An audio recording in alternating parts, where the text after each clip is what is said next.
Hey guys, Brian with Buffalo Beer Reviews. Today we have something I think is a little bit unique for the channel, right? We are going to take a look at a brew from Thin Man, and it's their OOKLA the MOK, and this is a Baltic porter, Imperial porter, and it's a double barrel age. It comes in at 9.6% ABV.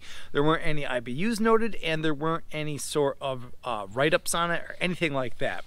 So we're going to take a look at this thing. It's one of those things I came across it in the refrigerator at Thin Man last time I was there for a whole separate sort of beer release and purchase, and it looked good to me. And if you guys aren't familiar with kind of like these one-offs from Thin Man, they've treated me really well throughout the years, and it wasn't even really a question. It was, what is that? Oh, it's an Imperial porter. Cool, I'll take it. Do you know what I mean?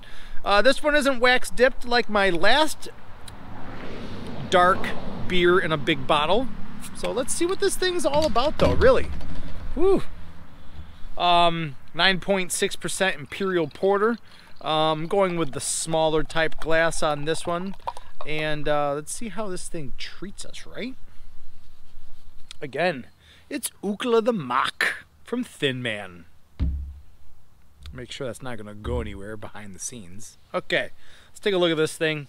It's motor oil. It's a really healthy cup of coffee. It's got this sort of, there's not a single ray of daylight getting through this thing, and it gives you this really nice sort of tan mocha head to it. Really fine bubbles, really well carbonated, even though you're not going to see that on video. I can barely see it in person 4 inches away. Yeah, my mouth's watering actually. The nose on this is all sorts of booze. It's alcohol vapor, booze. Yeah.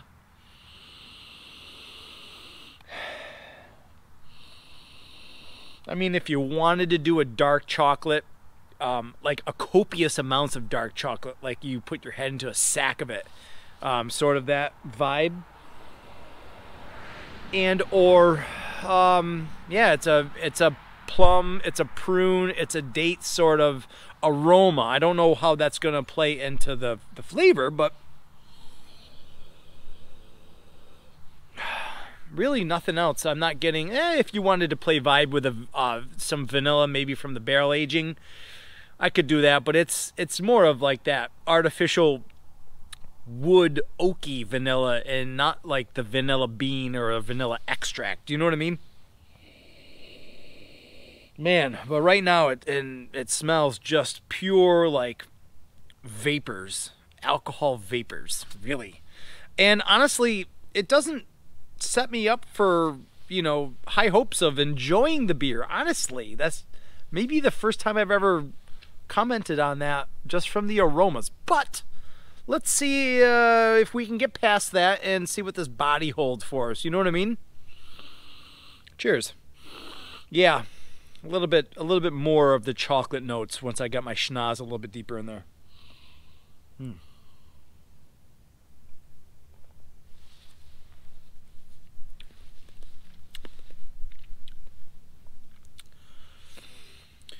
Different. Different. A little less of a porter than I was hoping for. A little bit more on the Baltic Imperialness.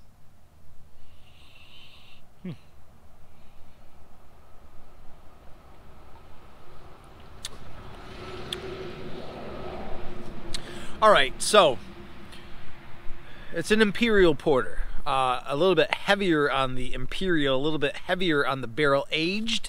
And I think a little less on a traditional porter take. You're going to be, you know, confronted with the same thing your nose was confronted with. It's very boozy and alcohol forward. I think it plays into that alcohol-y, vapory, barrel-aged sort of vibe to it. And it really, the only thing that you're getting is that, and it overpowers everything else. I'm getting ever so slight bits of dark chocolate only because I'm looking for them like with a microscope, but they're there. I mean, there's got to be a body to this somewhere. It's not just booze and barrels, right? There you go. I let this warm up a little bit outside of the refrigerator before I opened it up, and I think it just takes a little bit of aromatics to really kind of bring some of these really finer points to the beer out. You're gonna get hints of chocolate, you're gonna get hints of peanut butter, you're gonna get hints of sort of like coals, or like a briquette sort of smoky character to it, and they're gonna be way down there, but you're gonna really have to separate that out from the alcohol and the barrel aged. And I'd hate for you to think that that's all it is and it's not enjoyable, but because this is an enjoyable beer, but it's almost kind of like sometimes I want to sit back and enjoy a beer and not have to overanalyze every single sip of it times 22 ounces. You know what I mean? 17 ounces. Yeah. Woo. This is wholly different. And, you know, I'm kind of glad I bought it.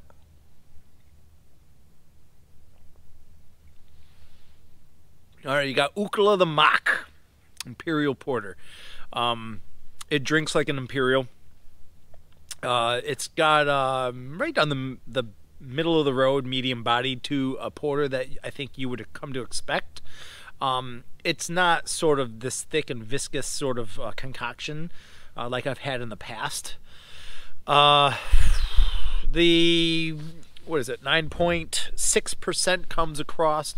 I think even on the aggressive side, there's no hiding it, there's no anything. It's to be celebrated in this beer with the aging process and the flavor notes and tones. You do get that sort of bitter dark chocolate aftertaste to it. You'd think that, oh, there's my son. You'd think that there would be more of a coating to your mouth with the way it looks and the way it presents, but there really isn't. It's kind of a hot and heavy sort of arrival to the flavors, and then it kind of recedes really quickly, honestly. Yeah.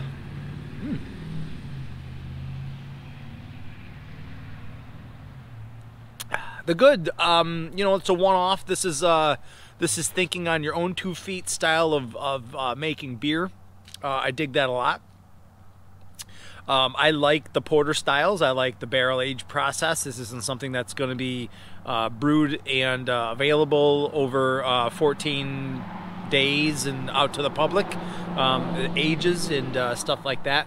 I dig the aggressive alcohol. It's not something that we get very often nowadays. Everything's 6%. Everything's 6.2%. So sometimes drinking a 9.6er is a nice little reset kick in the teeth. Do you know what I mean? Some things I don't really care for would be that really aggressive upfront alcohol sort of kick to it. I'd like to see some of the other notes kind of explored with it. Maybe kicking that chocolate vibe up just a hair. Maybe kicking that maltiness to the porter up just a hair. Do you know what I mean? Other than that, this is different. I think it's a hair or two clicks over to the good side as opposed to the bad side. I'm still going to look to purchase these one-offs from Thin Man because I think they're nice. I think they're just different from everything else that's out there, and they're really nice to support the local breweries and say, you know, experimentation is good. and I'll take it. So this isn't necessarily going to be the easiest beer that I've had to finish recently, but it's not going to be difficult. It's a well-crafted porter by all means. It's just you know, your mid-6 range or mid-9 range, and you're looking at getting into some serious trouble if you try to chug this thing. So I'm going to take my time and see if I can't pull out any more notes to this and enjoy it a little bit. This definitely works best if you let it sit out and warm up just a little bit. Honestly, if I had to do it again, I probably would let it warm up for at least another 10 minutes. It was out of the refrigerator for 15. I'd say out of the refrigerator for like 25 to 30 minutes would do this probably even more good. So it might have been my own fault on that. Nonetheless, that's it for me, guys. I really appreciate all the clicks and the watches and the thumbs up and the comments. I love it. And I will see you guys in the next one. Cheers.